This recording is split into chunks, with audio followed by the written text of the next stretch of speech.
Can you see my slide? Yes, we can. Yes. Okay, Assalamualaikum warahmatullahi wabarakatuh. Good afternoon, everyone. Thank you for the opportunity that you give me to present my paper in the third international conference on innovation in social science, education, and engineering. And today I want to present our paper. The title is Rural Tourism Development in Malang Regency, and what about local community readiness? Our author is me, Trisetya Wijayanti, and then Nurlida Hani Muhammad Saleh, Nur Azwan Hasim, Nur Laila Abu Bakar, and Muhammad Nasir Muhammad Saukani. And I will start with introduction.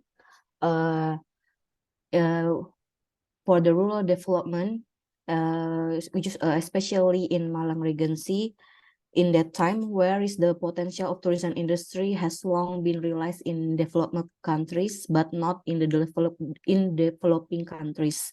The necessity to develop and put into action tourism initiative as an alternative to the economic expansion, because the traditional economy is already going down, and the rural area is desperate with their economy and with their quality of life. And then that's why many people consider tourism as a potential catalyst for rural community development and socio-economic advancement to become very good again. And then every village in Indonesia, especially in Malang, has local potential managed as a business concept that works with the farmer community and with the local community.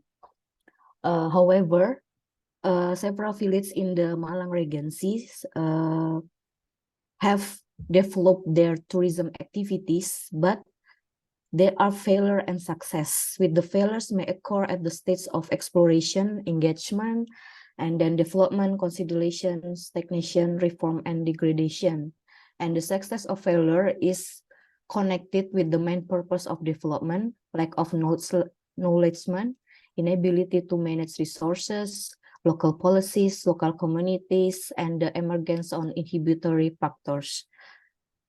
In this paper, we highlight why the failure of the tourism development to the lack of support from the local communities. If we go to the literature review, we can say that tourism that developed with the base of community-based tourism, or CBT, is the main agent contributing to the power of rural areas, because it brings great benefit to the local economy themselves to improve the welfare of the people and reduce unemployment. And furthermore, the management and decision-making can convince the community of the need to integrate tourism into the local economy. And for the community involvement in tourism, provide more opportunities for host residents to benefit from tourism development. And based on Stephens state that economy, this related to income related and employment, psychological, and then social and political, between the powerful and the powerless, as well as the dominant and the dependent, for greater political dimension may all the integrated into the concept.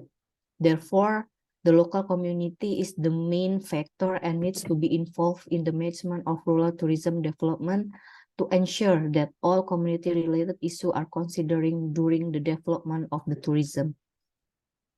For the methodology of our paper, we for the location of the research, we including about 6 tourism villages in Malang Regency. They are Pujon Kidul, and then Sanankerto, Gubuk Lakah, Petung Sewu, Mulyorejo, and Sumber Agung. And for instrument and sampling, we adopted questionnaire from Uganda 2009 and 2004 with 5 level Likert scale of 1 to 5, ranging from strongly disagree to strongly agree. And the sampling are 180 local residents of the 6 villages. And the sampling methodology is purposive sampling. For the analysis methods, we did the quantitative analysis and the descriptive and ANOVA analysis. This is the result for our analysis. This is for the demographic of respondent. For the 6 villages, we divided into the successfully one and the unsuccessfully one. So the successfully one is Pujon Kidul, Sanankerto, and Gubuk Lakah, and the unsuccessful is Petung Sewu, Sumber Agung, and Mulyorejo. If we see the information of the respondent, we divide it into the gender, marital status, level of education, and the level of average income. And we can see for the male and female, they are for the 45 and 45, and then it's about 50%. And then the marital status, majority of them is married, and the level of education, majority of them is from senior high school, and for the level of average income is on the 2 million until 2 and 5 million rupiah. And for the result, we ask about the perception of community involvement in tourism of the local community and the perception of government against the involvement of the community. So for the perception of community involvement in tourism, we can see that the items that we ask to the locals is about how the local should take a leading role as entrepreneurs, and how local community should take a leading role as workers at all levels. And then we can see how they see about the process of making local tourism development decision, and then if the local community should be consulted when the tourism policy is in place, and then local community should be consulted, but the final decision on tourism must be made by the official body. The local community should not participate in anything, or maybe local community should get financial support to invest in tourism development. Based on the result, all the majority of the local residents choose the 0.5. It is a local community should be consulted, but the final decision on tourism development must be made by the official body. For the perception of government agency involvement, we asked to them about the the government agency involvement in the tourism development policies.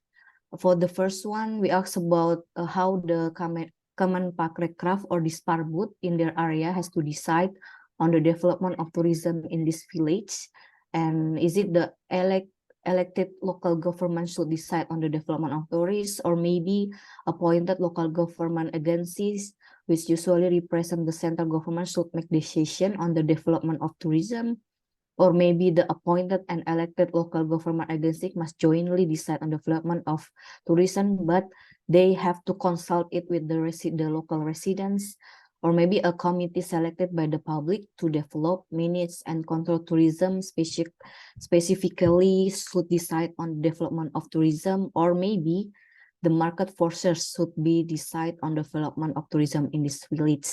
Based on our findings, the local resident choose the fourth, that is the appointed and elected local government agency must jointly decide on the development of tourism, but they need to consult with the local resident for all the decision process or decision making process. And this is what we got from the comparison of the perception of successful and unsuccessful tourism readiness. If we see the result, there's no significant difference between the successful tourism village and the unsuccessful tourism village. All the residents, yeah, Pak. Okay. And for the conclusion, we can say that from our research that the readiness of the local community is one of the main factors for the success of tourism development in rural areas. It is indispensable in achieving the sustainable tourism, and the activities of the population greatly contribute to the development of rural areas. And our research results show that the local people in the village are willing and aware of the importance of their approval for tourist development. Meanwhile, there is no difference in the agreement of the locals between the 6 villages where they are successful or unsuccessful tourist villages. And the village government should also engage the resident in every policy-making activity to fully support the development of tourism. Thank you for the opportunities. Wassalamualaikum warahmatullahi wabarakatuh. Thank you, Bukit. It's a very exciting presentation. As now is the biggest tourism one of the priority of the program. Thank you, Pak. All right, so we will continue by will be include in the 5 minutes. The last question. All right, for the next, it will be for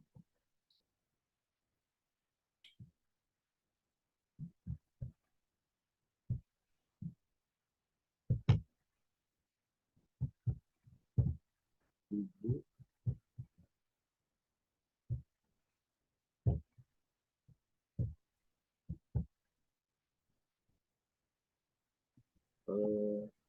Ibu Murniati Tobi. Are you ready, Ibu Murniati? Ya, ready, Pak. Oh, okay. So before you start with the presentation, only 12 minutes to make the presentation.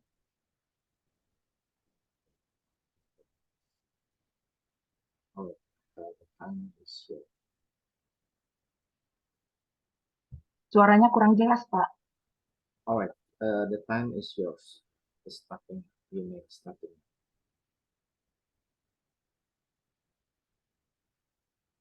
Ibu, Ya, ya, Pak. Suaranya You- kurang jelas, Pak. you may starting now. Oke, terima kasih. Selamat siang untuk kita semua. Selamat siang untuk teman-teman. Saya memakai bahasa Indonesia di hari ini untuk presentasi. Izinkan saya ya, Pak Dian, memakai bahasa Indonesia. Baik, Bu. Silakan.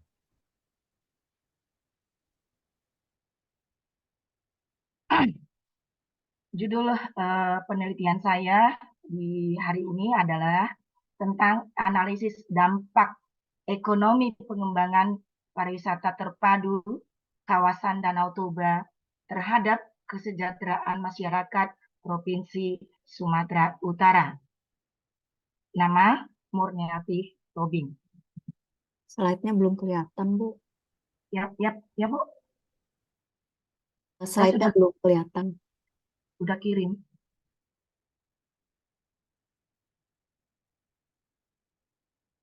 Saya sudah share.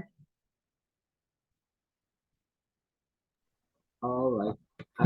I will help you to share the presentation to Murniati. Maybe you can Okay. see the screen. You may stop share your screen so I can share from my screen. Stop dulu. Oke, sebentar. Oke. Sudah, Pak? Oh, Sudah kelihatan? Sorry. Belum, Bu. Belum kelihatan. now I the one who will share the screen. Ya, saya sudah share, Pak. Yes. You have already seen this your presentation in the screen.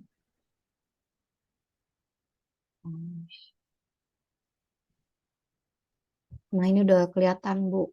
Ya? Sudah Sudah kelihatan. kelihatan? Ya, sudah. Oke, baik. Baik.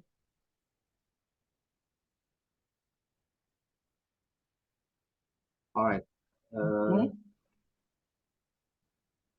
Oke, baik. Ya, iya, Pak. Oke. Baik, terima kasih. Selamat siang di hari ini. Saya besarkan dulu ya, Pak. Gagap teknologi ini soalnya.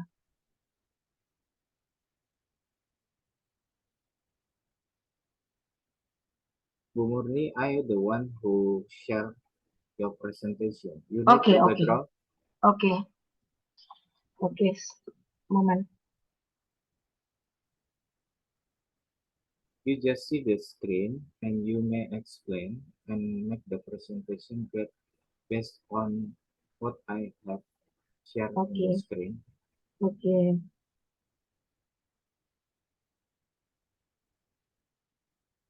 Saya sudah share Pak di grup. Bisa menolong Pak untuk share screen? Yes, it will be shown in your screen. Is see now, right? Background. You see the screen is background right now. Ya. Bu Murniati, Iya, ya Pak. saya sudah share background di screen.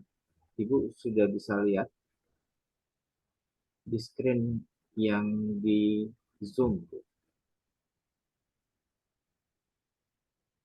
Belum Pak. Belum. Belum lagi. Bu Tri, apakah melihat screen saya? Iya bisa Pak, saya bisa lihat slide-nya Bu Murni. Bu Murni? Oke, ya siap. Bisa dimulai Pak. Ya, Saya silakan. belum kelihatan. Oke, baik. Judul presentasi saya di hari ini adalah analisis dampak ekonomi pengembangan pariwisata terpadu kawasan Danau Toba terhadap kesejahteraan masyarakat Provinsi Sumatera Utara. Adapun latar belakang judul ini adalah pertama, pemerintah Republik Indonesia telah menjadikan pariwisata sebagai salah satu pilar penunjang perekonomian. Sejalan dengan hal tersebut, pemerintah Republik Indonesia menetapkan 5 kawasan super priority KSPN, yaitu Danau Toba, Borobudur, Mandalika, Labuan Bajo, dan Likupang. Maka pengelolaan pariwisata dan keragaman yang didukung oleh Undang-Undang Nomor 32 Tahun 33 dan Tahun 33 Tahun 2004 memberikan peluang yang sangat besar bagi daerah yang mengelola sumber daya alam dan budaya secara optimal. Nah, selain itu sebagai putri daerah dari Batak Danau Toba yang menaruh perhatian penuh pada pariwisata dan lingkungan hidup. Peneliti merasa memiliki tanggung jawab moral untuk menyukseskan pembangunan pariwisata terpadu di kawasan super prioritas nasional Danau Toba di 8 kabupaten yang bersinggungan langsung dengan Danau Toba. Nah, kehadiran Presiden Jokowi berkali-kali ke Danau Toba yang memiliki kedalaman ratusan meter ini membawa semangat dan harapan baru bagi masyarakat Sumatera Utara, khususnya bagi warga yang tinggal di dalamnya. Danau ini merupakan danau terbesar di Indonesia dan Asia Tenggara. Danau ini merupakan danau vulkanik dengan panjang 100 km dan lebar 30 km. Salah satu objek wisata terkenal di dunia, namun kurang mendapat perhatian selama ini adalah Danau Toba dibandingkan dengan pariwisata yang lain. Nah, kita di sini beruntung pada masa kepemimpinan Presiden Joko Widodo sebagai Presiden Republik Indonesia, Danau Toba mendapat perhatian khusus dalam program pengembangan pariwisata yang masuk dalam skala prioritas nasional. Tentu perhatian orang nomor 1 di Indonesia itu terhadap perbaikan Danau Toba disambut positif oleh masyarakat Batak, khususnya warga Sumut yang ada di Danau Toba. Nah, ekonomi pariwisata. Ekonomi pariwisata adalah dimensi ekonomi yang diciptakan oleh transaksi yang dilakukan antara wisatawan dan sektor ekonomi yang menyediakan barang dan jasa. Ekonomi pariwisata ini dibagi dalam 3, wisatawan, transaksi, dan sektor unit. Sektor pariwisata masih dijadikan sebagai salah satu yang diharapkan dapat diandalkan untuk pembangunan ekonomi di kawasan Danau Toba. Saya kutip dari peneliti World War Rostow membagi pertumbuhan ekonomi ada 5 tahap. Pertama adalah tahap masyarakat tradisional, yang kedua tahap persiapan untuk tinggal landas, yang ketiga tahap tinggal landas, yang keempat tahap masyarakat menuju kedewasaan. Yang kelima, tahap masyarakat ekonomi konsumsi tinggi. Dan next, penelitian terdahulu saya tidak usah bacakan. Nah, sumber data. Sumber data penelitian ini adalah data primer dan sekunder, teknik penelitian dan pengamatan langsung, observasi dan wawancara, dan juga penyebaran kuesioner untuk 8 kabupaten di kawasan Danau Toba yang bersinggungan langsung, yaitu Kabupaten Tapanuli Utara, Kabupaten Toba, Kabupaten Samosir, Kabupaten Humbang Hasundutan, Kabupaten Tapanuli Utara, dan Kabupaten Simalungun, Kabupaten Dairi, Kabupaten Tanah Karo. 8 kabupaten di kawasan Danau Toba yang langsung bersinggungan dengan Danau Toba. Nah, jumlah populasi berdasarkan rumus ukuran sampel yang saya teliti 351 orang. Saya menyebarkan kuesioner. Hasil dan diskusi. Hasil analisis dan pembahasan penelitian saya dapat disimpulkan sebagai berikut. Yang pertama adalah bahwa dampak pariwisata terhadap ekonomi pelaku usaha berpengaruh signifikan di kawasan Danau Toba. Maka pemerintah dapat mengambil kebijakan untuk fokus pada sektor pariwisata agar unggul dan dapat terus mengembangkan dan meningkatkan sektor ini menjadi mampu bersaing dengan provinsi lain. Yang kedua, bahwa pariwisata merupakan salah satu penggerak ekonomi dunia yang terbukti mampu memberikan kontribusi bagi kemakmuran suatu negara. Kemudian 2 menit lagi. Ya, baik, Pak. Ketika pariwisata direncanakan dengan baik, akan menguntungkan orang-orang di suatu tujuan. Keberhasilannya pariwisata dapat dilihat dalam penerimaan pendapatan pemerintah dan daerah.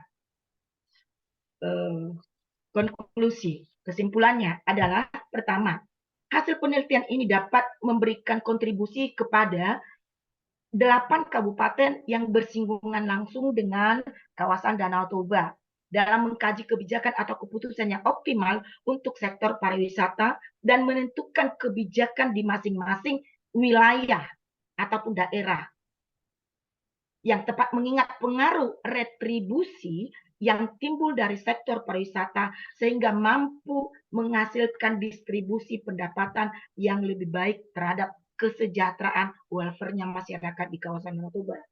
Kesimpulan kedua, karena pertumbuhan ekonomi berpengaruh signifikan terhadap peningkatan pertumbuhan pariwisata, maka kebijakan pembangunan pariwisata harus menjadi bagian integral dari kebijakan peningkatan pertumbuhan ekonomi.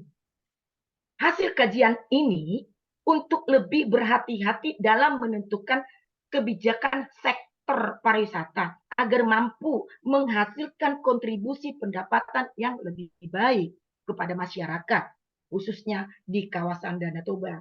Dan topik yang sama juga dapat digunakan sebagai studi pembanding. Nah, untuk mengubah arah kebijakan dan parameter pembangunan pariwisata mengingat 2020 sampai 2022 adalah pandemi COVID-19 telah membatasi kedatangan wisatawan di kawasan Danau Toba dan menurunkan jumlah kunjungan secara drastis. Maka pergeseran pariwisata dari kuantitas menjadi kualitas sangat wajar dan direkomendasikan. Harapannya adalah transisi ini berlangsung terus-menerus dan permanen, tidak hanya di dalam masa pandemi. Demikian pemaparan saya di hari ini. Terima kasih Bapak Dr. Dian. Alright, thank you, Bu Murni. It's very actually I have also some. So according you, that's the rules and regulation. It will be very important. All right, we will continue to Pak Bayu for the next presenter. Are you ready, Pak? Siap, Pak. You have only 12 minutes, so please manage your time, and also your presentation is by you, so make sure that your presentation is showing the screen. All right, the time is you.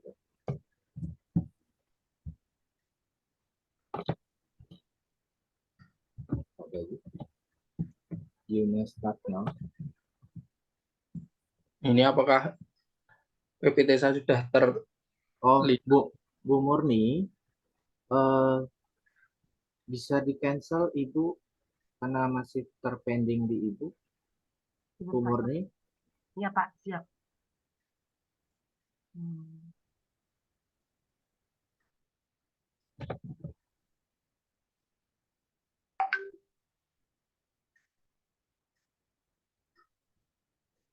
Alright, it is already shown in the screen, Pak. You may start now. Baiklah, terima kasih atas waktunya. Di sini saya izin untuk memakai bahasa Indonesia saja karena bahasa Inggris saya masih belibet, daripada nanti materi yang saya sampaikan kurang tersampaikan dengan baik. Ya, di sini sebelumnya Assalamualaikum warahmatullahi wabarakatuh. Salam sejahtera untuk kita semuanya. Terima kasih atas waktu yang telah diberikan kepada saya. Di sini saya akan menyampaikan terkait paper saya yang berjudul Aspek Keberlanjutan dari Desa Wisata Berjo, Kecamatan Ngargoyoso, Kabupaten Karanganyar.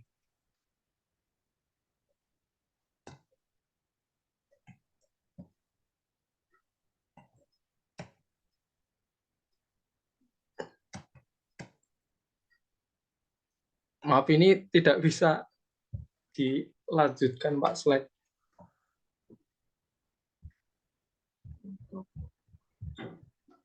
Bapak keluar dulu, coba masuk lagi, Pak. Bapak sudah kirimkan ke... Sudah, Pak. Sudah ada di grup.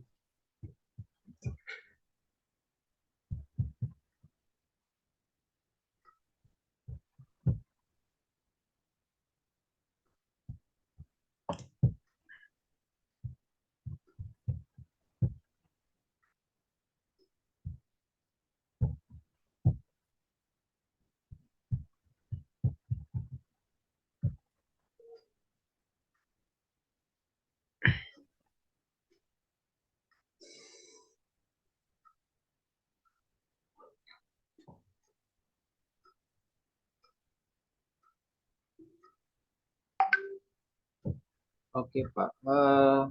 Sudah bisa dicoba lagi atau I will try? Saya coba. Oh, maybe you may stop. I will share. Oh, all right. So it's show now. You may start again. Tapi ini nggak bisa digeser, Pak, slide. All right.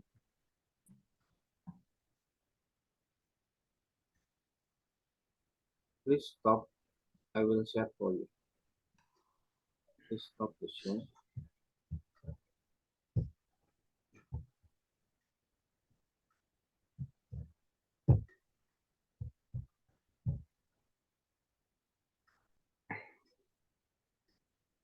All right. You may start, Pak. I have already Sudah terlihat, Pak. Oh.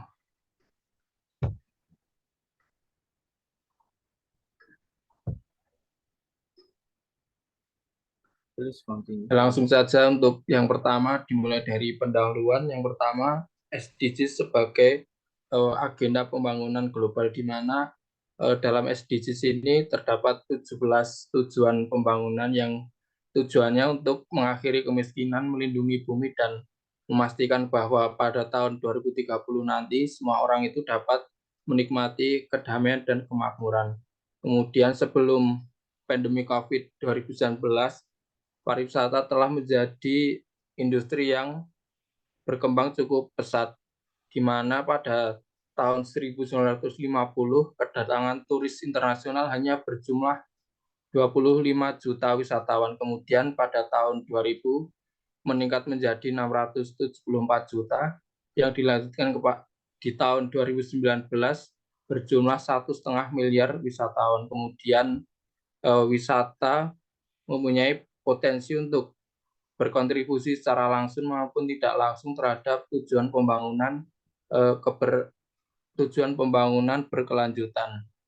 Kemudian dari wisata itu muncul wisata pedesaan sebagai alternatif menjalankan sebuah wisata. Kemudian wisata pedesaan di beberapa belahan dunia, di desa belahan dunia itu telah bisa memberi kontribusi untuk mencapai tujuan pembangunan berkelanjutan. Di antaranya yaitu di desa distrik Debarak, Meket, Ethiopia, di situ dapat mewujudkan sebuah wisata yang di situ berkontribusi untuk mencapai SDGs 12, yaitu memberikan kontribusi terhadap ketahanan pangan masyarakat yang juga dibantu dari sektor pertanian. Kemudian juga ada desa di Paukau Kuai di Laos yang di situ dapat mewujudkan SDGs 1 tanpa kemiskinan dan ikut berkontribusi dalam pencapaian SDGs 3 yaitu mengenai kesehatan dan kesejahteraan masyarakat. Kemudian perkembangan desa wisata di Indonesia juga cukup baik, di mana tahun 2018 itu Indonesia telah memiliki desa wisata sebanyak 1.734, di mana sebelumnya tahun 2014 itu hanya berjumlah 1.302 desa wisata. Kemudian lanjut untuk pertanyaan penelitian. Ini bagaimana pembangunan berkelanjutan dari desa wisata Berjo dalam aspek sosial, ekonomi, dan lingkungan. Kemudian next untuk kerangka teori, di sini saya menggunakan teori dari John Elkington, yaitu teori triple bottom line. Di situ bagaimana John Elkington melalui triple bottom line ini berupaya untuk memberikan wawasan terkait pembangunan yang memperhatikan 3 hal utama, yaitu aspek sosial, keberlanjutan lingkungan, dan keuntungan ekonomi. Di mana dalam aspek sosial itu terkait dengan bagaimana masyarakat itu dapat tergabung atau dapat mendorong dari sebuah pembangunan tersebut. Kemudian dalam lingkungan, di situ terkait dengan pengurangan polusi udara, kemudian juga terkait dalam pengelolaan sampah. Kemudian dalam ekonomi, di situ ekonomi dapat tumbuh dan di situ dapat mengatasi masalah kemiskinan dan sebagainya. Kemudian lanjut untuk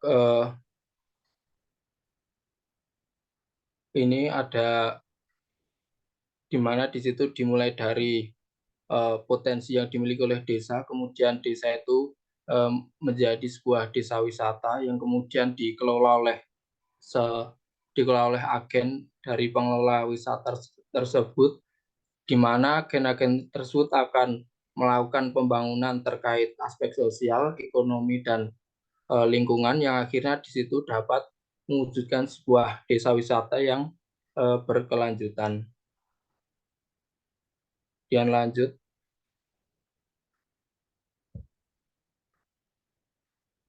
Metode penelitian di sini saya menggunakan metode kualitatif, di mana kualitatif itu memperoleh data yang tidak didapatkan dari metode kuantitatif yang biasanya menggunakan ukuran-ukuran atau semacamnya. Kemudian secara spesifik saya menggunakan pendekatan dari fenomenologi. Pendekatan ini bertujuan untuk terkait dengan pengalaman dari seorang manusia, di mana di sini saya secara spesifik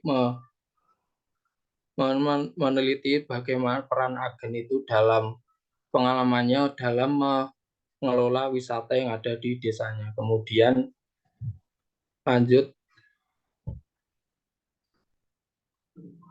untuk sumber data, di sini terdapat data primer dan sekunder. Primer diperoleh dari wawancara langsung atau wawancara mendalam dan observasi, dan data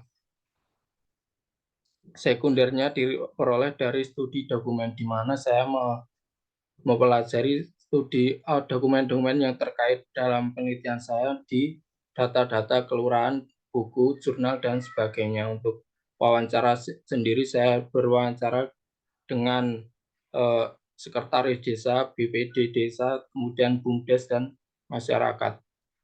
Kemudian Pak lanjut. Bayu, mungkin 2 menit lagi bisa langsung. Oh ya, langsung ke hasilnya saya Pak Pras. Ini untuk hasilnya, Desa Berjo dalam pembangunannya itu dimulai pada tahun 2008. Di situ diinisiasi oleh tokoh yang bernama Pak Dullah. Pak Dullah ini bukan seorang masyarakat asli Desa Berjo. Kemudian setelah Pak Dullah itu sudah menginisiasi, ketika wisata tersebut sudah mulai berjalan, akhirnya diserahkan pada masyarakat. Di Desa Berjaya ini juga terdapat wisata lain seperti wisata Taman Hutan Rakyat atau Tahura, kemudian Candi Sukuh. Kemudian dari adanya wisata yang ada di desa itu membuat Desa Berjaya itu menjadi salah satu BUMDes terkaya di Karanganyar, karena pendapatan yang diperoleh itu setiap tahun dapat mencapai lebih dari 1 miliar rupiah. Ini untuk diketahui bahwa wisata yang dikelola oleh BUMDes itu hanya 2, yaitu wisata air terjun Jumek dan Telaga Matirda.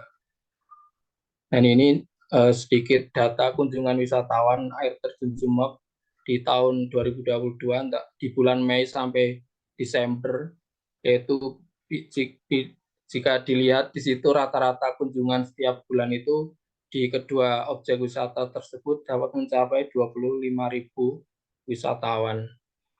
Kemudian dari besarnya kunjungan tersebut yang akhirnya berdampak pada pendapatan asli Desa Berjo yang cukup banyak. Ini perlu diketahui juga bahwa pendapatan dari wisata itu dibagi menjadi 3, yaitu pertama untuk BUMDes, yaitu untuk menggaji karyawan dan mengelola objek wisata, kemudian dibagi juga kepada dinas pariwisata, dan selanjutnya dibagi ke pemerintah desa. Kemudian dalam aspek pembangunan sosial, di situ masyarakat ikut tergabung dan terdorong untuk mengelola mengelola objek wisata, yaitu dari menjadi staf, kemudian penjual, maupun dari sektor petani. Kemudian dalam aspek ekonomi, karena banyak masyarakat yang tergabung untuk mengelola wisata desa, akhirnya ekonomi masyarakat itu dapat meningkat dan tingkat kesejahteraan masyarakat itu juga meningkat. Namun besarnya pendapatan ekonomi itu ternyata juga menjadi celah untuk terjadinya korupsi di Desa Berjo tersebut yang dilakukan oleh kepala desa dan manajer BUMDes. Kemudian, Waktunya sudah habis. oh iya Pak, maaf. Oke. Ya. Alright, so Terima kasih atas waktunya. Mohon maaf banyak kekurangan. Wassalamualaikum warahmatullahi wabarakatuh. Waalaikumsalam warahmatullahi. Alright, so we will continue for 5 minutes for question and answer from the other participant. I will have 5 minutes, so you may ask for Bu Tri, Bu Murni, and Pak Bayu. It's starting now. Any question for 3 participants before? Is very good presentation. So, but actually, I give you the participant to ask question. I also have some question. Apa saya boleh tanya ke Pak Bayu ya, Pak? Baik, Bu. Selamat sore Pak Bayu.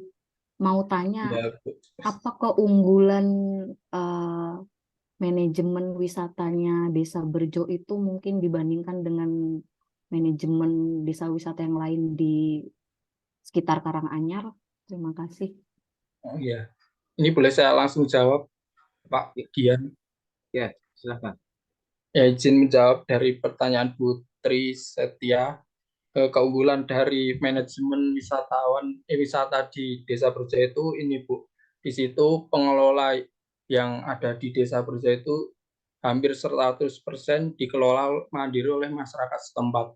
Di situ saya wawancara dengan BUMDes, yaitu BUMDes itu adalah pengelola wisata di Desa Berjo itu. Di situ yang boleh menjadi karyawan atau menjadi pedagang atau menjadi tukang parkir di sekitar objek wisata itu harus mempunyai KTP Desa Berjo, yang dimana selain orang yang tidak memiliki KTP Desa Berjo itu tidak boleh untuk menjadi karyawan ataupun berpartisipasi untuk mengelola objek wisata tersebut, yang akhirnya yang membuat banyak masyarakat desa itu terserap untuk menjadi karyawan maupun ikut andil dalam mengelola wisata, yang akhirnya berdampak positif pada ekonomi masyarakat. Yang dulunya masyarakat itu kebanyakan sebagai petani kemudian bisa menjadi karyawan atau bisa berdagang di lokasi wisata tersebut, yang akhirnya di situ ekonominya dapat meningkat. Saya juga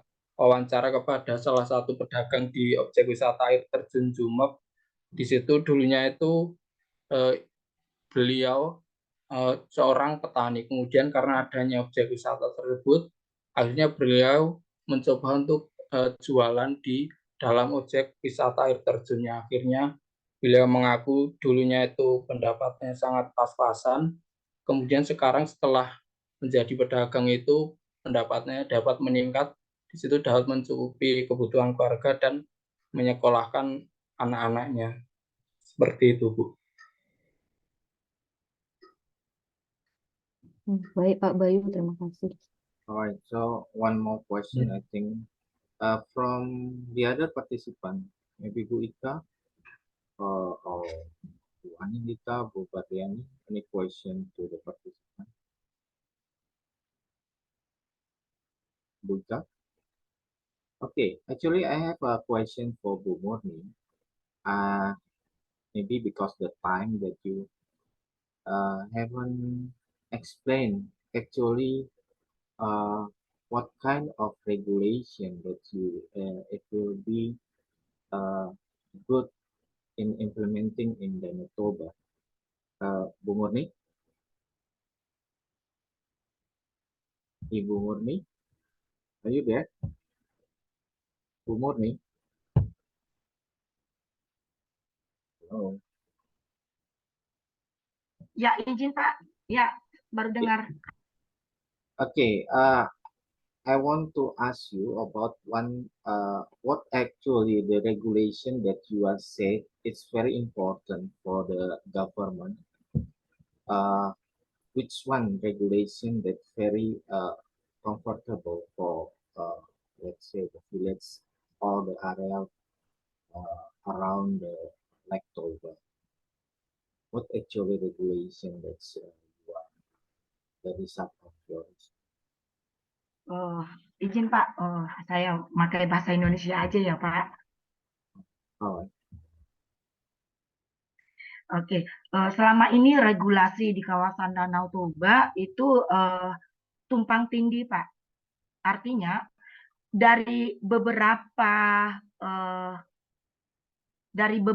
kabupaten tidak sama regulasinya. Contoh, regulasi di Kabupaten Karo berbeda dengan regulasi yang ada di Kabupaten Samosir. Jadi dia tumpang tindih, Pak. Ini yang sekarang kita berikan masukan kepada beberapa pemerintahan daerah untuk menyamakan persepsi, menyamakan satu konsep regulasi untuk meningkatkan ekonomi di kawasan Danau Toba. Demikian, Pak. all right, Bu Murni. Ya, Thank you. Pak. Maybe for the next time I will ask you. All right, so because the time is already finished for the question and answer, and I see there is only the other 3 participants. All right, Pak Adi, it will be the same with Bu Anindita, Bu Ika, and Bu Barliani will be with me. So, because there is no other participant, so I will give the time for Bu Ika first after that Pak Adi, and the last one it will be me, for the last participant. Bu Ika, are you there? Iya, Pak. All right. Terdengar suara saya? Yeah. So Oke. you have the presentation with you. You don't have problem with your presentation, right? Iya, sampai saat ini belum terputus, Pak. Jadi, Assalamualaikum warahmatullahi wabarakatuh, Bapak dan Ibu semuanya. Mohon maaf, saya belum support untuk on-cam karena takut tiba-tiba terputus. Jadi, ini bisa langsung dimulai saja ya, Pak. Saya Just- share screen. Just set the Oke. time first. Oke, terima kasih, Pak Dian. All right, 12 Uh, minutes. You may start now. Okay. Good afternoon, everybody. Let me introduce myself. My name is Ika Agustina. I'm student of Master Degree Program of Sociology, 11 Maret University, Surakarta. In this research, I joined with my lecturer, Mrs. Elviratna Devi Sakuntalawati, and Mr. Ahmad Zuber. Today, I would like to present our paper with title The Influence of Tourist Rationality, Tourism Attraction, Decision Making on Sustainable Tourism Management Berjo Tourism Village, Ngargoyoso District, Karanganyar Regency.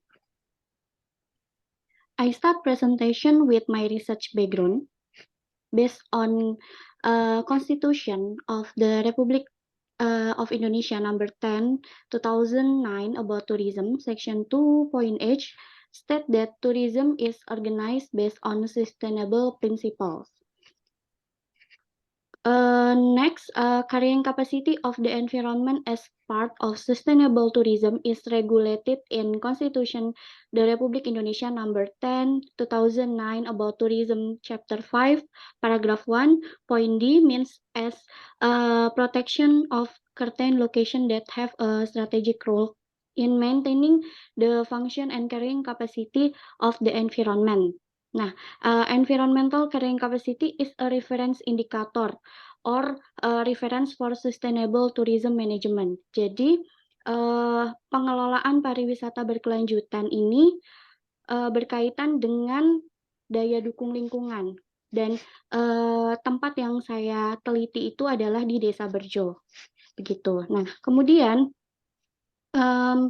tourism village are need by utilizing environmental potential to improve tourist decision making and issue of sustainable tourism. Kemudian pengelolaan pariwisata berkelanjutan ini akan terhubung dengan pengambilan keputusan wisatawan.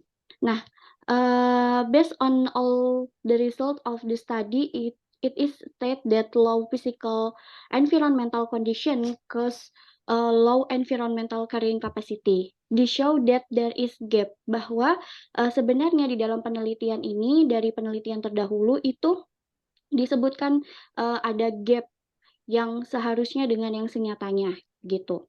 Nah, kemudian decision making consists of 4 stage.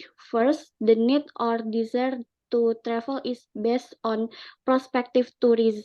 Jadi yang pertama adalah dalam pengambilan keputusan wisatawan itu memerlukan pengenalan kebutuhan terlebih dahulu, terus kemudian yang kedua membutuhkan informasi, yang ketiga membutuhkan persiapan, dan yang keempat adalah eksekusinya gitu. Terus kemudian tourist decision making itu juga berhubungan dengan based on tourist rationality. It can be an outline that rationality in this decision making means the selection of alternative action to achieve goals through the best means. Bahwa pengambilan keputusan itu berhubungan dengan rasionalitas wisatawan dalam memilih tempat wisata. Kemudian menurut Goldener, the component of tourist attraction that must be owned are attraction, accessibility, amenity, and ancillary, bahwa selain itu ada juga daya tarik wisata yang menjadi pertimbangan bagi wisatawan dalam memilih tempat wisata. Nah, Kemudian lokasi penelitian saya ada di Karanganyar. Karanganyar Regency is one of the district that has potential tourist attraction in the form of natural research. Salah satunya adalah di Desa Berjo. Kenapa di Desa Berjo? Karena PAD di Karanganyar itu lebih banyak di Desa Berjo yang berkontribusi di dalamnya. Gitu menurut data sebanyak 8 miliar oleh Suhamdani tahun 2021. Nah, dari background itu maka ada beberapa literatur review yang saya dapatkan mengenai tourist rationality itu adalah a logical and evaluative way of thinking about tourists towards belief supported by available evidence and considering risks and benefit to produce optimal action and decision. Nah, yang kedua adalah tourist attraction. Tourist attraction is everything that can attract and encourage tourists to visit a tourist destination by enjoying the uniqueness in it. Dan yang ketiga adalah decision making is an individual action that is selected and taken based on the selective on alternative choice by eliminating less important choice gradually to produce the best decision. Kemudian ada sustainable tourism management is research, utilization, and management activities that pay attention to natural, social, and cultural potential to meet needs of tourists today without reducing the needs of future generation. Selanjutnya ada tourism village is a village that present tourist attraction, community tradition, economic life, and unique elements that are able to attract tourists and are integrated with accommodation and other supporting facilities. Melanjut, then I want to explain about methods in this paper, which start from the tempatnya, lokasinya, Jumok Waterfall and Madirda Pond. Terus kemudian tipe of research menggunakan explanatory research dengan kuantitatif. Terus kemudian menggunakan metode survei. Selanjutnya populasinya adalah turis yang mengunjungi air terjun Jumok dan Telaga Madirda. Kemudian sampel yang diambil adalah 100 di air terjun Jumok dan Telaga Madirda juga 100. Samplingnya menggunakan convenience sampling, di mana peneliti, researchers itu menemukan secara langsung ya turis itu dengan pembedaan di dalam penelitian ini menggunakan heterogenitas jenis kelamin laki-laki dan perempuan. Kemudian tipe datanya menggunakan metode primer dan menggunakan metode sekunder. Dan kemudian ada 3 teknik analisis data. Yang pertama adalah checking the validity and reliability of research instrument. Yang kedua, finding the influence of the independent variable. Yang ketiga adalah testing the suitability of models based on research data with existing theory. Jadi menggabungkan dengan teori, apakah itu berpengaruh atau tidak. Terus kemudian yang terakhir adalah deciphering the correlation of path analysis. Selanjutnya mengenai result and discussion, yang pertama adalah the influence of tourist rationality on sustainable tourism management. Pengaruh rasionalitas wisatawan dengan terhadap pengelolaan pariwisata berkelanjutan. Di situ ada hubungannya secara langsung. Dan ini sejalan dengan teori Coleman yang mengatakan bahwa pengambilan keputusan itu dipilih ketika turis itu merasa bahwa dia itu rasional, berpikir rasional, bahwa sebenarnya apa yang ingin dia kemukakan, apa yang ingin dia dapatkan di suatu tempat wisata itu sudah dipikirkan secara rasional, seperti itu. Terus kemudian yang kedua adalah the influence tourism attraction to sustainable tourism management. The attraction component, if it can attract and encourage tourists to visit, then sustainable tourism management in tourist village will be increasingly utilized because the tourist attraction component is part of aspect of sustainable tourism management. Jadi atraksi daya tarik wisata itu menjadi bagian dari pengelolaan pariwisata berkelanjutan. Nah, kemudian yang ketiga adalah the influence tourist rationality with decision making. Nah, ini juga berpengaruh dan ini sejalan dengan teorinya Ritzer. After making the right choice, individual will act rationality. Rational, according to Weber, relates to conscious consideration of individual choice. Nah, kemudian yang keempat adalah the influence tourist attraction with decision making.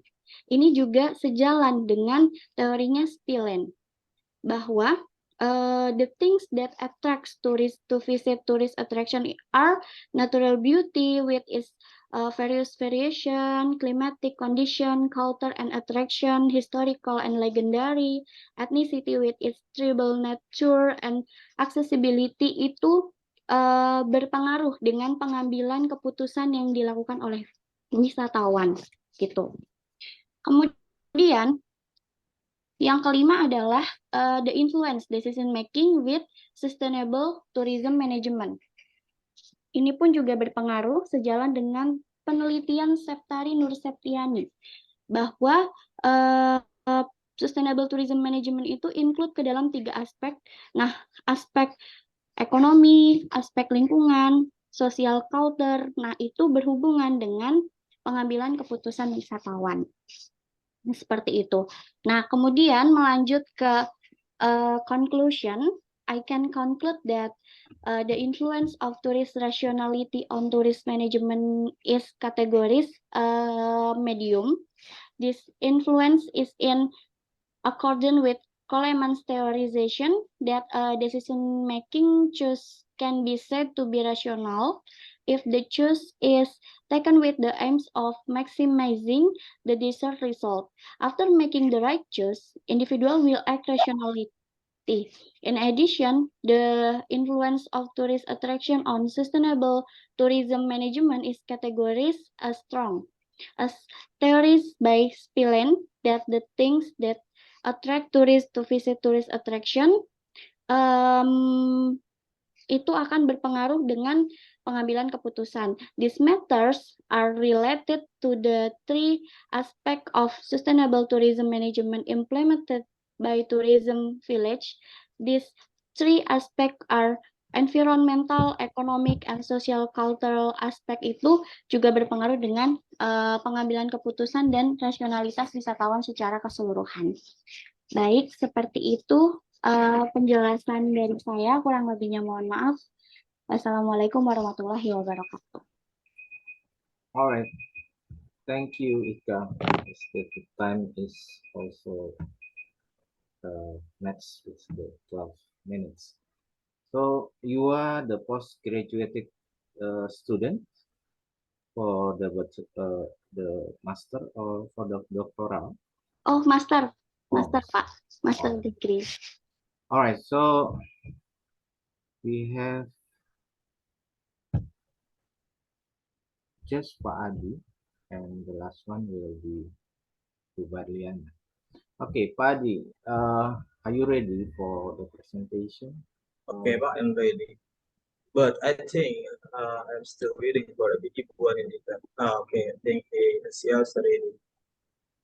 You have to unmute. I'm already here, still in the beginning. Okay. Thank you so much, Ibu Anita.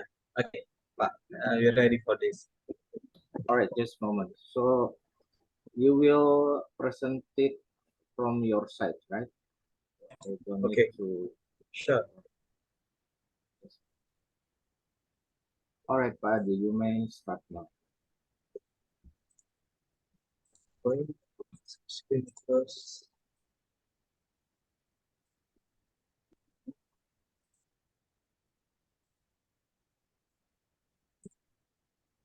Okay, thank you so much, Dr. Tian, and also all participants. So before we try to present about our research, and we're gonna try to introduce ourselves. We are from Academic St. Mary Tourism, St. Mary College, Jakarta. Actually, this research, they have so many lectures include for this research, especially like me. and also Ibu Anindita, like Ibu Barliani, and also Dr. Dian as our leader for this research. So for this time, me will try to present, and the next slide maybe Ibu Anindita will try to help us to present about this research. So the topic is about the hotel marketing strategies in the post-COVID-19 era. So what they did, what they do before, because the COVID-19 pandemic is really bad for the hotel and tourism industry. So what kind of strategy that they do, that they did during that time.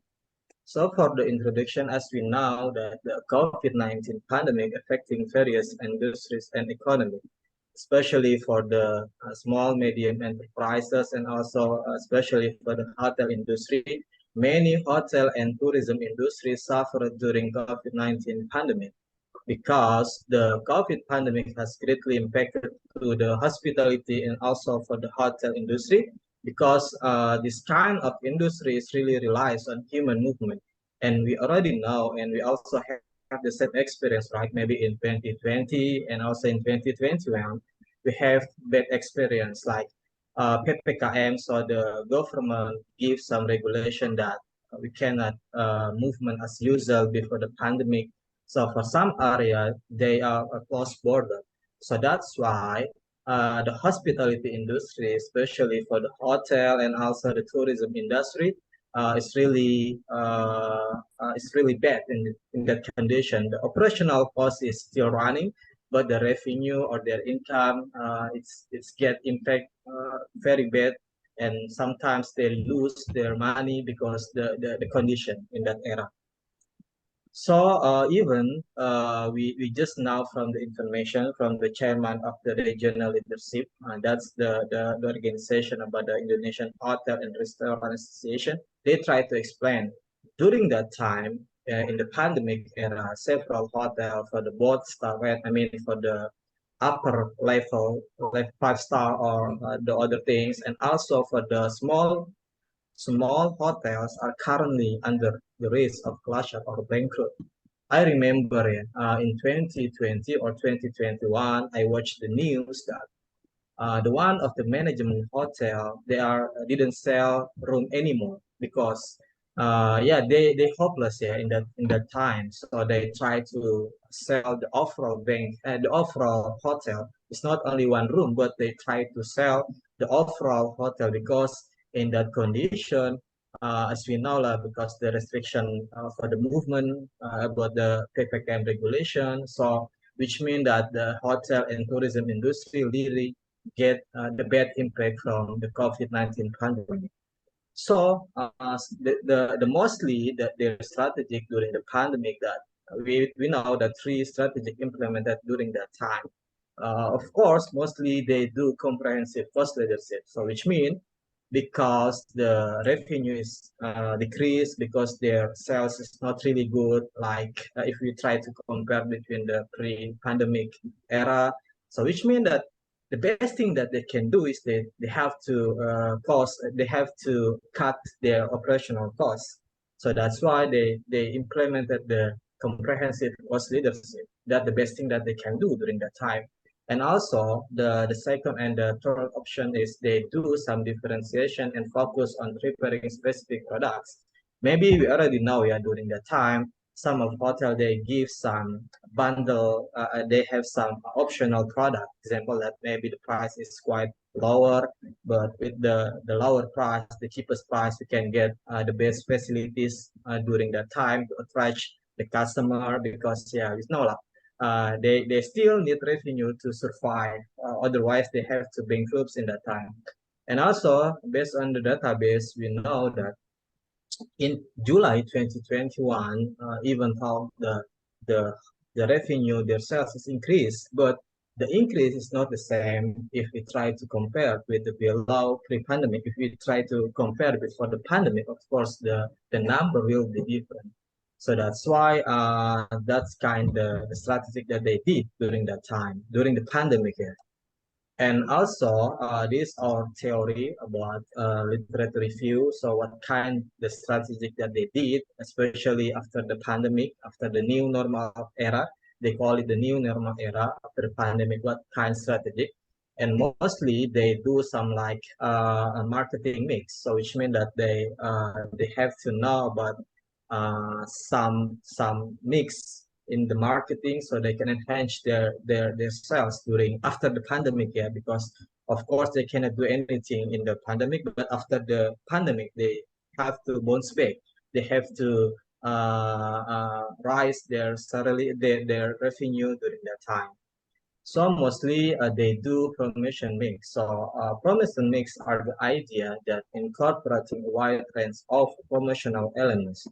The companies now have a lot of communication tools like advertising, personal selling, sales promotion, direct marketing, and public relation. Even for now, they are trying to use some like digital promotion or digital marketing. So based on the history, because they have to bounce back, yeah, after the pandemic, so they mostly they do everything that they can to bounce back to get more revenue after the pandemic. So mostly they do some like promotion mix, and also they do like sales promotion, direct marketing, or traditional style, and also they combine it with the digital marketing or digital promotion. In conclusion, that the promotion and marketing mix are critical in achieving business goals to increase sales and building strong customer relationship. Because as we know, because the hotel and tourism industry, they give some services for the customers. So which means that to get the loyalty customer, they have to know how to communicate well with their customer. So they try to combine with the promotion mix.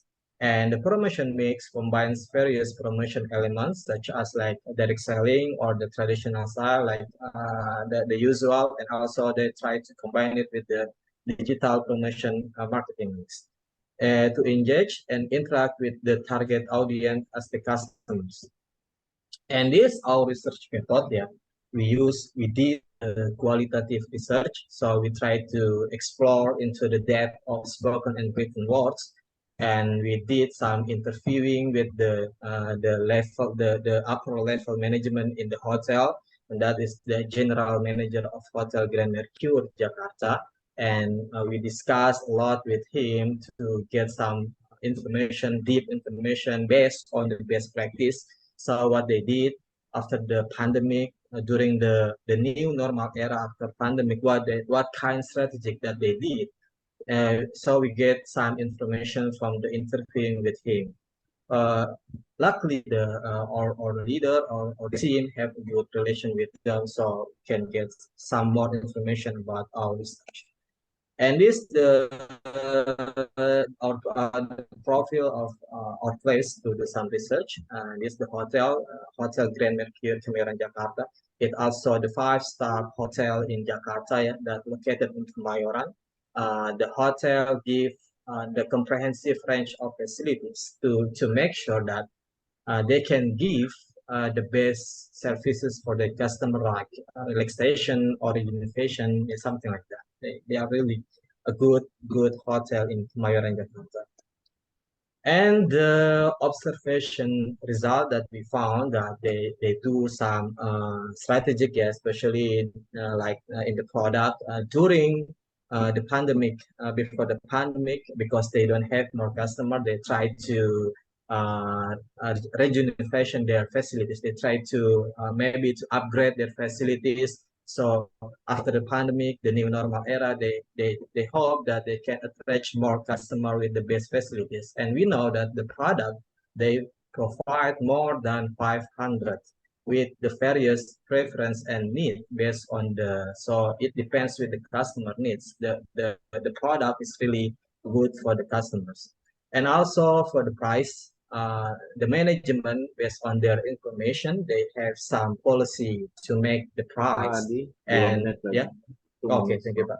And they did some like analysis on yield management principles, and also for the place, of course, because in the Kemayoran, the place is really good. And for the promotion, like I mentioned before, they do a lot of promotion mix to enhance the customer. And for the next slide, maybe Ibu Anindita will help me to present it. Let's Okay, thank you very much, Pak Adi. Ladies and Thank you. gentlemen, we continue to the next observation result. We have people, process, and physical evidence. I will go quick for this one because only 2 minutes left. Human resource has been playing a great role in Grand Mercure. The hotel staffs are nearly 95% from the hospitality and tourism education background, and their strategic placement are also based on their qualification. And they have expertise in giving a blend of tangible and intangible services to the customers. And those are both tangible and intangible services must be by prioritizing the safety and well-being during COVID-19. And goes to the process. The hotel has implemented a comprehensive and innovative set of protocols, such as guests are required to utilize Peduli Lindungi apps for seamless entry to the hotel premises, wearing masks, using hand sanitizer, body temperature, of course, but the process is they have to wear it properly, use hand sanitization correctly, and so on. And those are mandatory. And the last one, physical evidence. Hotel Grand Mercure Kemayoran has embraced the All Safe platform for guaranteeing clean lines and safety protocol across the entire hotel premises. All right, Bu Anita. Can I continue, Pak? Sorry, it's finished Okay, already. so the All right. physical evidence in one word. All right, all right. Okay, one word. Okay, in one word, I give it quick. In one word, Hotel Grand Mercure has introduced the new normal concept by using comprehensive 7 key marketing mix to achieve diverse and essential objectives. For the last slide, for the conclusion. Okay, Hotel Grand Mercure Kemang has made innovative adjustment to the business strategies. So it has introduced cutting-edge strategies related to 7 P marketing mix in new normal area. Implementing all safe platform and all are they already mentioned above. And regarding suggestion, as you see there, because Grand Mercure they reached 5, which is very good through online and offline. To keep maintaining their good performance, we suggest 2 things. One about maintenance quality and digital platform. Maintenance quality, Grand Mercure has to maintain quality service and facilities to keep maintaining customer satisfaction.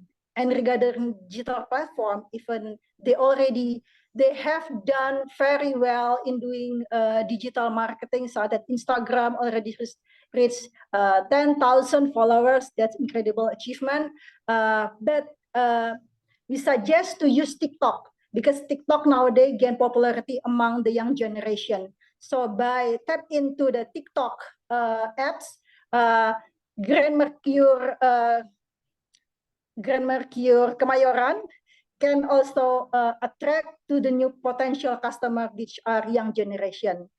That's the end of our presentation. Ladies and gentlemen, thank you very much for your attention. I give the floor back to the moderator. Thank you very much, Pak, for the additional time. All right, thank you, Bu Anita. I think it's very interesting and also can able to also modify to the all right, so I think it's just me. There is the others. All right, so this only the last participant will be. Do we have another participant, Pak? Actually, there is Yeah. 3 more, but Oh, I 3 more. don't. Okay. I don't see here. I have Okay. already remind in the WhatsApp group, but nobody Yeah, I come. think there are 2 Vietnamese there, should be there before us, Pak Adi. Yeah, but because there is no one there, so I will the last. Okay, so allow me to presenting my presentation, our team presentation. Is regarding actually not far away from the hotel. Alright, and give me time. It's very simple, and I think it's not need more than 12.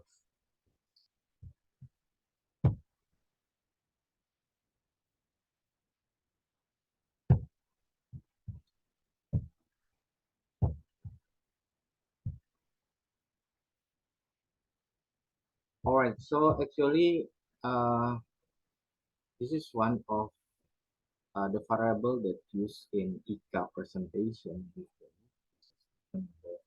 But in hotel, we are using the main green hotel concept.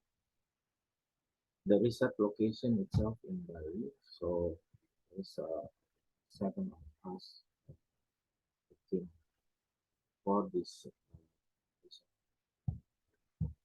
Alright, so what the actually why is it important for us to have some green concept?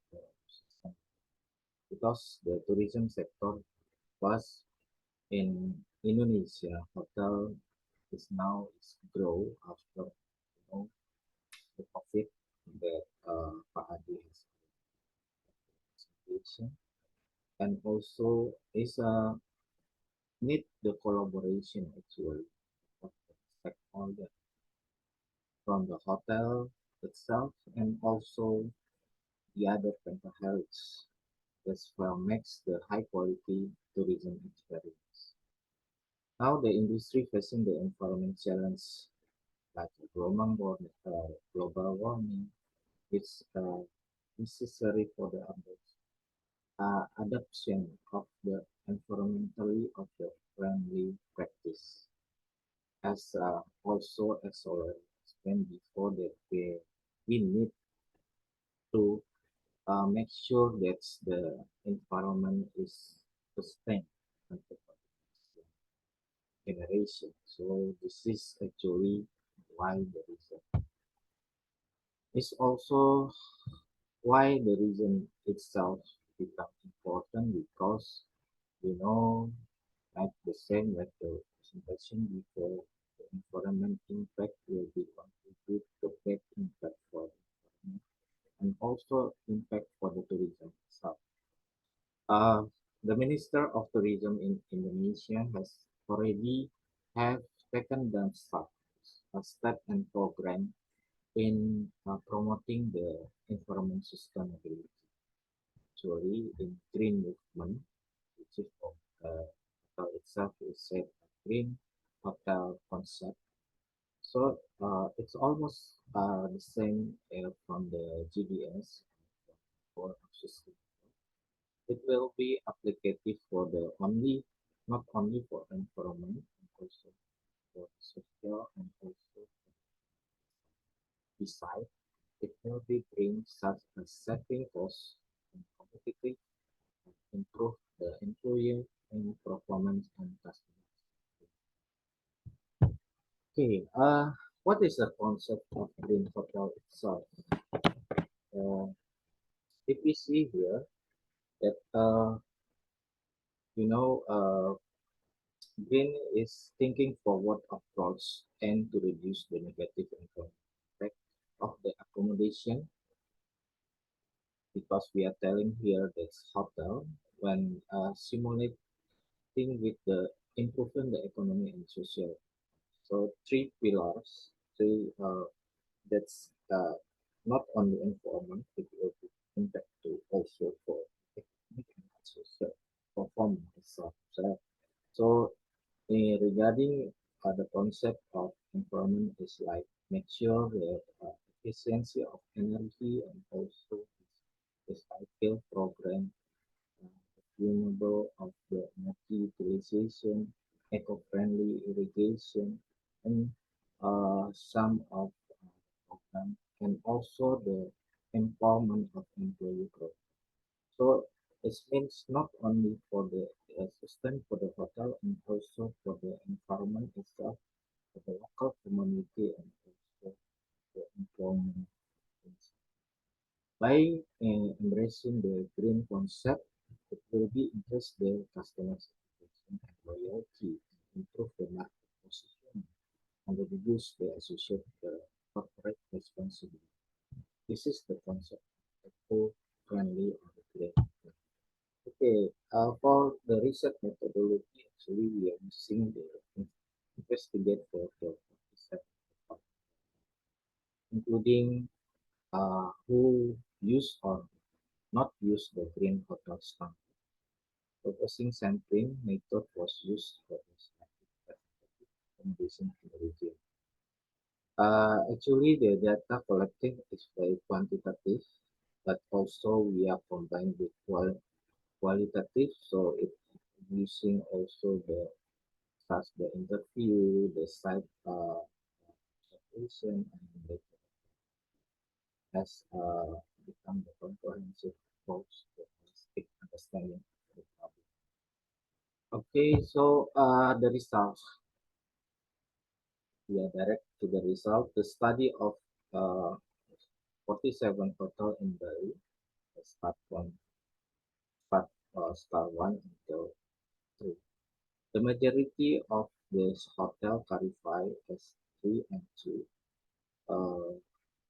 The evaluation of green practice is considered the 11 indicators, actually including environment policy, using the eco-friendly product, collaboration with the local community, human resources development, waste management, energy and water efficiency, air quality, air pollution, water treatment, and chemical and toxic waste disposal.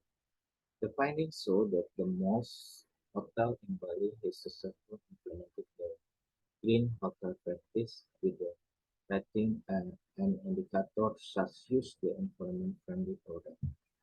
And also for the human resource development, we see the lowest rating. So this is the what we are recommended. Uh, uh, Actually, is the same like Professor in Malaysia said. Yes, Indonesia is the almost the ASEAN country. The problem is because of human resource. They still need to increase knowledge, and also because we are not only talking about the environment, but also how they also the community and the human resource itself will develop for themselves. The conclusion is based on the evaluation and perception of the hotel, implementation of green hotel can be include that the hotel receives the highest rating, with the utilization of environment-friendly product, and the other the lowest is given to investment of human resource development.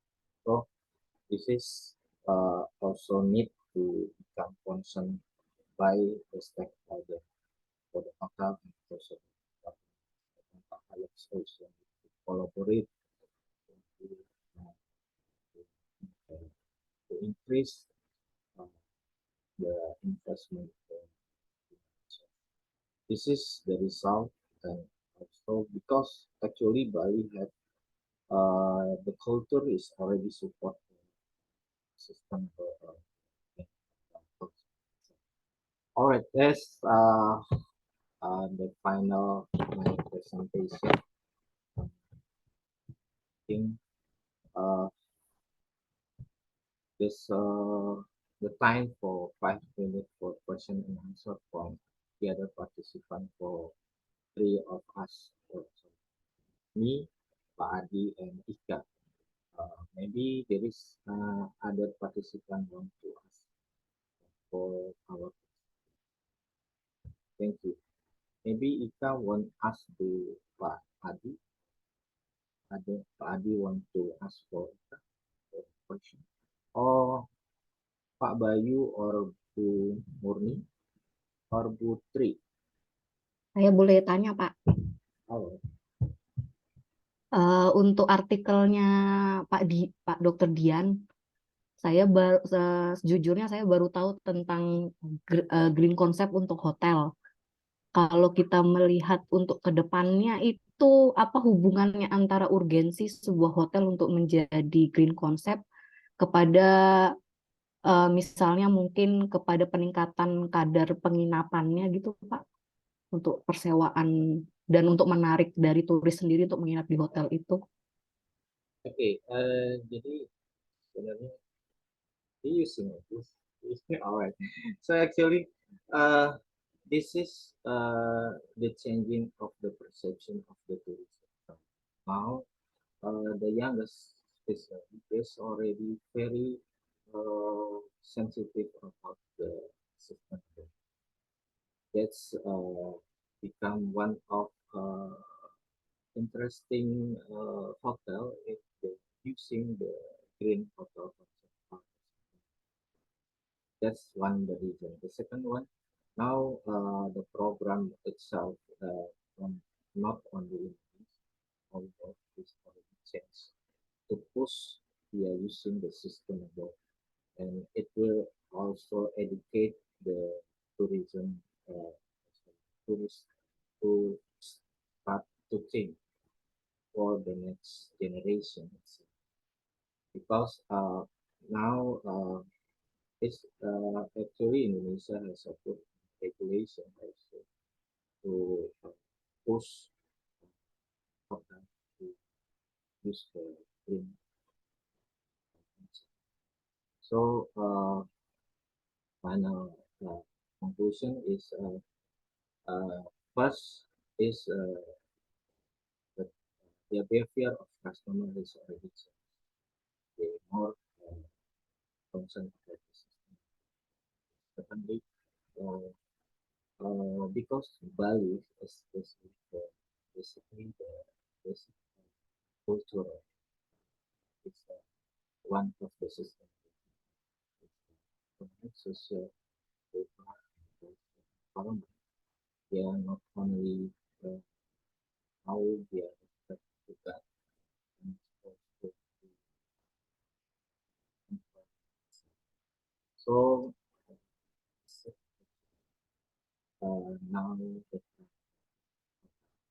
especially after the COVID, also, the tourists they will be think how the environment very is is very important for them to think one of the cleaners how they can reduce to have the other side for the hotel. Interactive in the local community. That's I think maybe the others is answering 2, 3. Terima kasih atas jawabannya Pak, menarik sekali. Okay, because actually I also have from the minister of the state, because the other research we are using the system. Minister of this is the same concept, green concept, because it's almost the same. The name is green concept. Okay, maybe Bu Ika, any question for Pak Adi or Bu Anindita or Bu Murni? No, at the moment. Yeah, but actually I just want to discuss what I mean for the green hotel, because as I know, for the some financial institution that, example like banking lah, they also have some rule. I mean, as I know, like they give some loan for the customer. They have some like criteria, like the green green something like green development. I mean, if as I know that the company that did like green implementation is like PLN, PLN, yeah. They do some like green listrik something like that lah. But that can be like the prioritas for PLN to get some loan from the financial institution. I mean, if the hotel can do the things also, I think their possibility to get some another capital from the banking or from the financial institution, it become more higher. I mean, it's because that's also become the regulation from the government that the financial institution have to give at least, yeah, how many customer lah, their debitors should be the company that did like the green implemented something like that, green development. I think it's also apa, sejalan with the government, yeah, the rule of the government for current day. So that's why maybe for like vehicle electricity, the government also support the things there. So it's quite interesting if for some hotel they also care about this. Yeah, it will give a good impact for the society, for the people. Something like that. I just want to share my idea, yeah. As I know. Yeah, yeah. Thank you. Indonesia characteristic is we got this. So sometimes the regulation is one of the aspects that makes this one follow. You know that for the hotel there is analyze before there's some 5 year, 3 years they also have here what the actually the so especially for the Bali in Bali it's very strict because besides that what you're hoping execution that they can also the law if the all right. So for Ika, any question? Or I will ask you. Oh, sorry. It's like oh, okay. Iya, Ika. Pak. Okay, Ika. Any question to me or Pak Adi regarding Ada buat Bapak ya, Pak. Konsep tentang green hotel ini juga baru untuk saya gitu. Nah, menurut Bapak dari penyampaian Bapak tadi, green hotel ini tuh base-nya itu Pak, apakah mungkin ini diluruskan ya kalau memang saya kurang paham. Base-nya itu ke bangunannya kah atau ke dalam produk-produknya gitu. Terima kasih, Pak. actually, there's 11 indicators that is including 3 pillars. That one is environment, social. It's not only the environment is linked to the social, local community. How the local community support the hotel. How they can build together with the local, increasing their. So that's actually the concept of green itself is from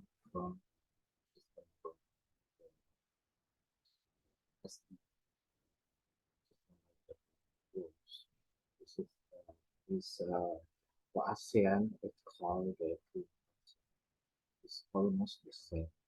So not only about the product they use, but also whole thing. So actually how they collaborate between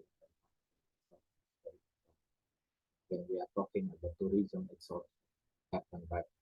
So when we say village, it's like oh, I also can include and make some conclusion that we are agreed here that the stakeholder Pentahealth is very important to have collaboration. From Putri, I see that one of how let's say, the lead of the village have influence, and also must the government regulations is also so how not only one community, one city, or local community must be together with the others. It's almost the same like actually the concept of this is what the minister tourism make, how we can collaborate between the stakeholders from the government staff to the business side. So how community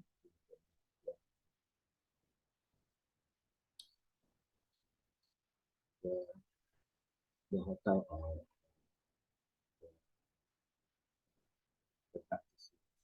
So I think this is when we are talking a system, when we are talking something which is related to the protection and also how we can sustain not only for the environment but also that's the concept. Yeah. Okay. Any question, Ika? So you are already finished your master for this thesis topic is that you are presenting. Halo Kak, gimana? Ya, apakah kamu lulus dengan judul tesis yang kamu presentasikan? Ini kan salah satu syarat ya Pak untuk bisa seminar hasil gitu. Okay. Any question? Pak Adi, do you have any question to Bu Ika? No, but I think Okay. it's okay. It's clear for me. Okay, so I think today we have already the same conclusion that when we are talking tourism is not one of the sector of tourism is very important. Not only one stakeholder that can able to push to increase the tourism.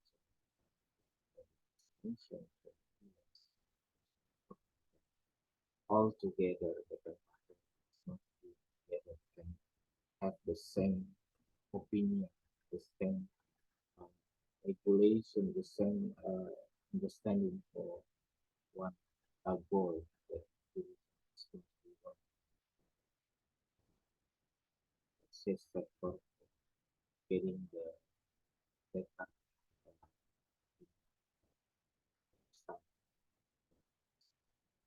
I think that's the conclusion for today.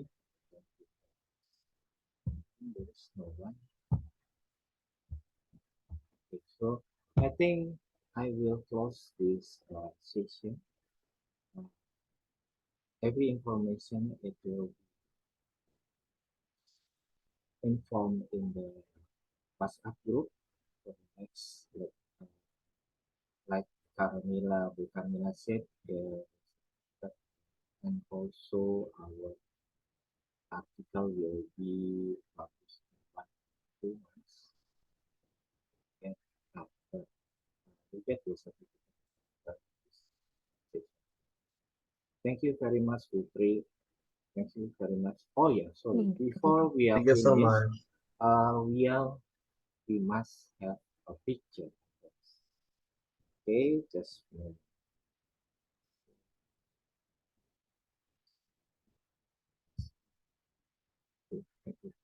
Adi, do you have? I never take a picture before. Okay, I will screenshot it, Pak. Yeah. Okay.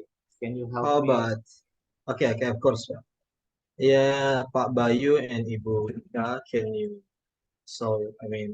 just for the picture, Iya to Pak, take picture. Pak. Okay, thank you so much. Hey, what's up, Pak Bayu? How about you? Maybe you have to change the background.